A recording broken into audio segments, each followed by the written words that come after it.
different from a slave. It means the heir that has inheritance, if he remains a baby, he's just like any other servant.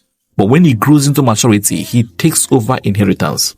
And we talked about 2 ways that God matures us: through revelation of his word and through the processes we go through. We say, don't beat process. Many that beat process truncates their greatness. Process beaters truncates their greatness. I once said, it's not those that dress like king that become king. It's those that have gone through the process of kingship that end up being kings. Which process are you going through today? Today, we are talking about physical alignments to what God has done. So the 5 things God did is he knew us, predestined us, called us, qualified us for the call, and glorified us. The 3 things we must do is we must be spiritually aligned, we must be mentally aligned. We have taught all these things in the previous weeks, so you can check our websites, check all our platforms if you have missed any of them. Today we are talking about physical alignment to what God has done towards our greatness. Physical alignment, there are 2 important aspects. The first aspect is competence. The second aspect is character.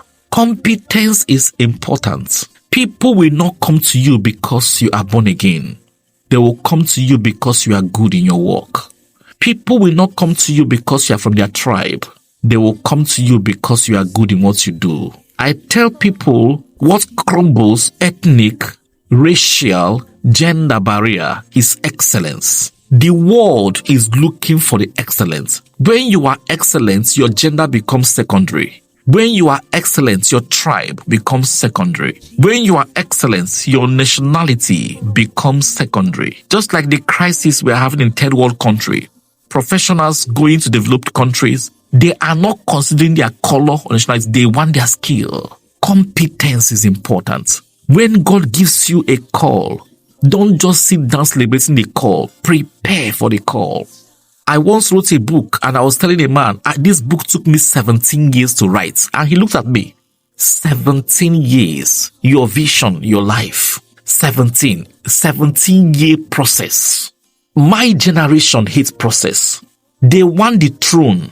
They don't want the process to the throne. They want the crown. They don't want the cross that goes before the crown.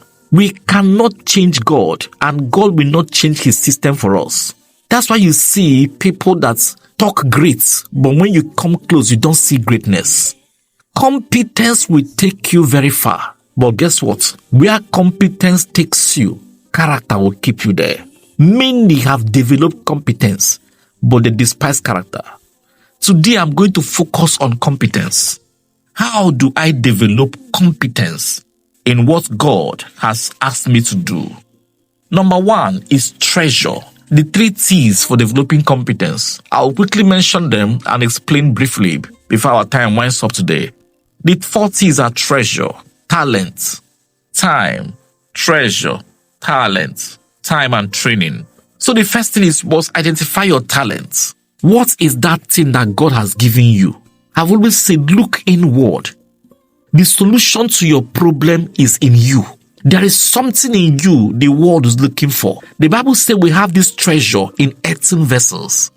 The treasure that make nations are not in the earth crust. They are in human vessel. If the treasure that make nations are in earth crust, African nations will be the richest. They have abundant natural resources, but their human resources are not empowered. And they are taking advantage of what make nations today is not the resources at their beck and call. It's the quality of their citizenry.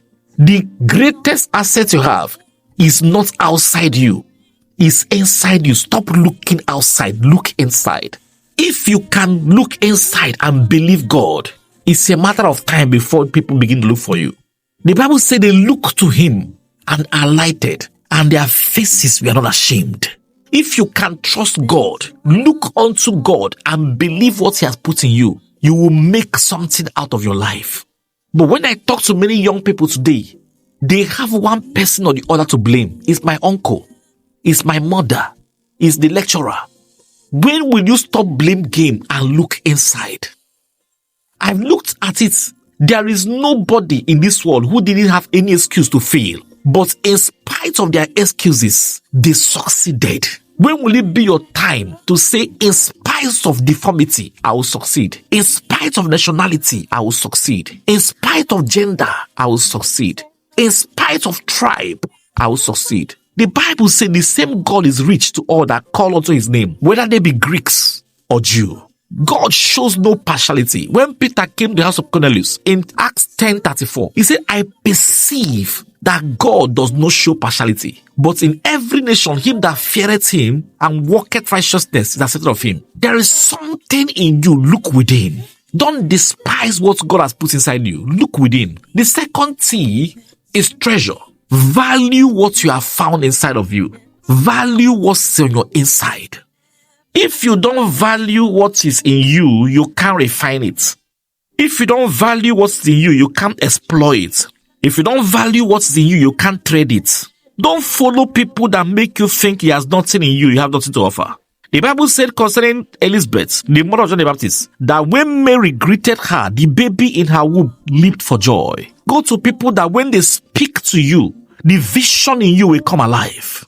You will believe in yourself more. You will trust God more. Don't go to people that will tell you your uncle is your problem. Don't go to people that will tell you your mother is your problem. Go to people that will tell you that God has put this treasure in this earthen vessel called you. There's a treasure in you. Value that treasure and develop it. Value that treasure and trade it. There is a treasure in you. The next T is the T of training. If you don't value the treasure, you won't value it enough to go for training. Training must precede manifestation. When Lot was kidnapped, the report came to Abraham. Abraham went with 318 trained servants. Genesis 14 verse 14. He didn't go with all the servants. He went with trained servants. Have you been trained? When I talk about training, I'm not limiting it to formal training, education training. You can train yourself. There are many training opportunities online. Many are even free. In John 7 verse 15, the Bible said, the Pharisees marveled at Jesus because he knew so much, yet he had not gone to school. Jesus did not go to their kind of conventional school. But Luke chapter 2 verse 46 said that he grew in wisdom, in stature, in favor with God and man. That's verse 52. Verse 46 said that he stood with doctors of the law, both hearing them and asking them questions. Jesus trained himself. Are you maximizing the opportunities available to you? Are you training yourself? Are you a careful observer? Are you quick to hear? Do you ask questions? I remember a time in my life when I finished from medical school. I hadn't any job and I applied to a hospital. And I went there and I told the medical director, employ me and I'll work for you free. The man asked me, are you alright? I knew what I was looking for. I needed the exposure. I wanted to train under that man. Training is a prerequisite for excellence. The next T is the T of timing. We have a generation that train, but they don't train thoroughly. Mastery is born from repeatability. You gain mastery when you've done it again and again and again and again. I once volunteered in a high-volume hospital, and before I left, I knew I had done thousands of surgeries with my fingers. What kept me there was not how much you are paying me. No. What kept me there was not the luxury of accommodation. It was not luxurious. What kept me was nothing, but I wanted mastery. My generation, they want to be masters without repetition. Nobody becomes a master without repetition. Mastery is gained via repetition. Today, I've talked about competence. That people will not come to you because you are born again. They will come to you because you are good at your work. They will not come to you because you are from their tribe. They will come to you because you're excellent. I will say that after receiving your assignment, identify the talents, treasure the talents, get trained in the talents, especially non-formal training. Train yourself and repeat that thing several times until you gain mastery. It will not be long. The world will look for you. Where you are, if you're not born again, you can't get an assignment to even train for. Your calling and your assignments is in God's hand. It takes coming into Jesus to receive the assignment. If you're not born again and you want to give your heart to Jesus, I'd like you to bow down your head and pray this prayer with me. Say, Jesus, I am a sinner. I cannot save myself.